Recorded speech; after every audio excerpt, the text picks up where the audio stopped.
I have one goal, one job in this video, and that's to answer this question.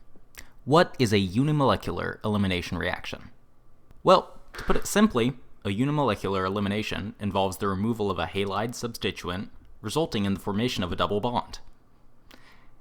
You're going, that doesn't sound that simple, but trust me, it will be by the end of this video. Now, your next question probably is, well, why is it called an E1 reaction? And have I got just the guy to answer that question? A. The name's kin. Kinetics. And this whole E1 thing, well, it all has to do with kinetics. You see, with an E2 reaction, the reaction happens in just one elementary step. Now I hear you saying, oh, it's one elementary step? Why is that one not E1? Now hold your horses, Buster, because we'll get to it. Now, an E2 reaction might all happen in one elementary step, but both reactant concentrations determine the rate of the reaction. Are the gears in your head turning now? We'll keep them turning. And remember this, because the first step of an E1 reaction is the rate determining step, only one reactant concentration affects the rate. That's why it's called E1. Get it now, Buster? Anyway, I gotta go. Entropy's calling. Alright, now that we know why this reaction is called an E1 reaction, let's look at ways to identify what an E1 reaction actually looks like. So, there's two main factors that you're going to want to look for. The first is the presence of a halide. For this reaction, we'll use the chlorosubstituent on our isobutane. The second factor required is a weak base. In this case, we'll be using the ethanol. Alright, so where do we start in an E1 reaction? Well, the first place you always want to start is with your halide. Another way to refer to this is the leaving group. And since we already know that this is going to be our chlorosubstituent, I want you to think about where you'd want to draw a reaction arrow here. Alright, so hopefully you drew that curved arrow notation coming from the bond connecting the isobutane to the chloro group. Now, the result of this is we should have a carbocation ion and a chloride ion. The chloride ion is not going to be that useful in the rest of this reaction, but that carbocation is going to be very, very reactive.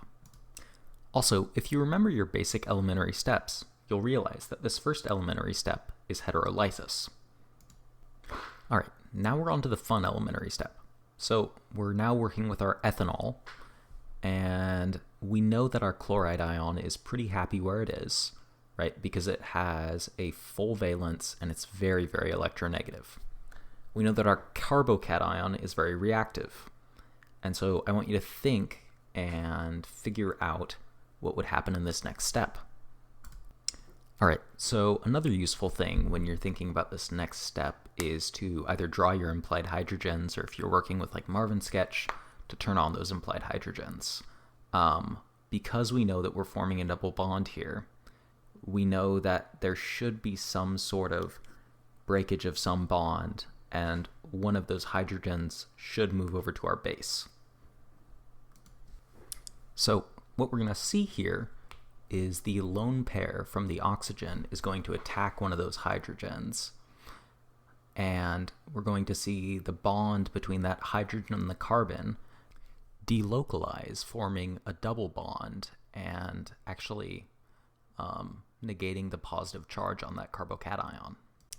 Once again, if you know your basic elementary steps, you'll recognize this as proton transfer. And now let's actually look at our products.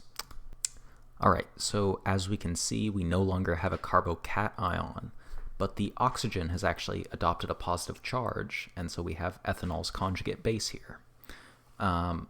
This is going to be more stable than having a positively charged carbocation, and so this is where the reaction ends. Alright, and here's the reaction just expressed from start to finish, although in just one step. Obviously, two elementary steps are taking place here, and that's implied by the ethanol's presence over the arrow there. I honestly wouldn't recommend normally using this notation, but it can be kind of helpful if you don't have a ton of space. All right, and so finally, we're going to look over the free energy diagram for this model. As you can see, the first reaction is the rate determining one, and that's why it's so much higher. And the second one is just a little bit lower than that. You're going to notice that the product side is a little bit lower in free energy, and that's just because it's far less likely to react in any way. All right, I hope this video helped you understand E1 reactions a little bit better. A few things just to remember. The E1 comes from the kinetics of it, right? So only one reactant is determining the speed of the reaction, or the rate of the reaction. Another thing to remember, the two factors you want to be looking for. You want to be looking for a halide, or just any good leaving group. The second factor you want to be looking for is a weak base.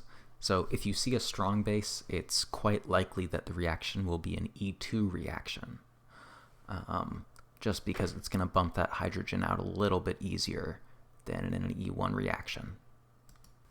Finally, you want to be looking for two distinct elementary steps. You should be seeing heterolysis and a proton transfer reaction. And if you identify all of those things, you should absolutely be a pro at identifying and notating E1 reactions. Thanks for watching.